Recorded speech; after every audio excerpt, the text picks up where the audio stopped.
Bonjour, aujourd'hui je vous propose de revenir à Cinéma Malraux, mais virtuellement, grâce à la plateforme La 25e heure, qui permet de soutenir des distributeurs, des films et des salles de cinéma en organisant des séances sur Internet. C'est vraiment comme aller au cinéma, sauf que vous êtes sur votre canapé, mais il y a une séance à horaire fixe. Là, la première, ça sera le 6 mai à 20h30.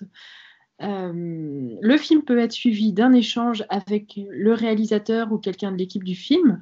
Ça fonctionne, c'est-à-dire vous le voyez, vous écrivez vos questions par chat et voilà, il se saisit de vos réponses et vous répond. Donc voilà, c'est très interactif et ça peut être très intéressant. Donc le premier film qu'on a décidé de vous proposer, c'est Sankara n'est pas mort de Lucie Vivet, qui est un documentaire qui est exclusivement sorti en e-cinéma.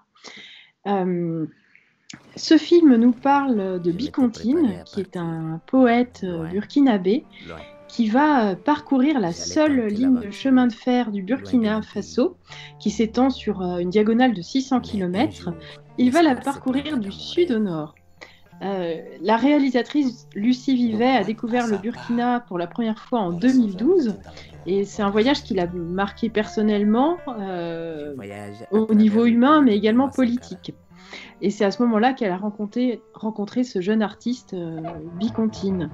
Mais ce n'est qu'après 2014, quand il y a eu l'insurrection et la chute de Blaise Compaoré, qu'elle a eu envie de faire un film et de parler du destin si particulier du Burkina Faso. Le pays a été marqué par des idées très fortes de Thomas Sankara, des idées autour de la justice sociale, de l'écologie, du féminisme. Et elle a envie d'enquêter sur ce qu'il reste de tout ce patrimoine. Pour faire ce film, elle avait une toute petite équipe de tournage, c'est-à-dire qu'elle était seule avec le poète. Ce qui a été particulier pour elle, c'est donc qu'elle s'est occupée donc de l'image et du son, ce qui lui a demandé une attention totale. Ce qui est assez intéressant dans le rendu du film parce que ça crée une vraie expérience sensorielle.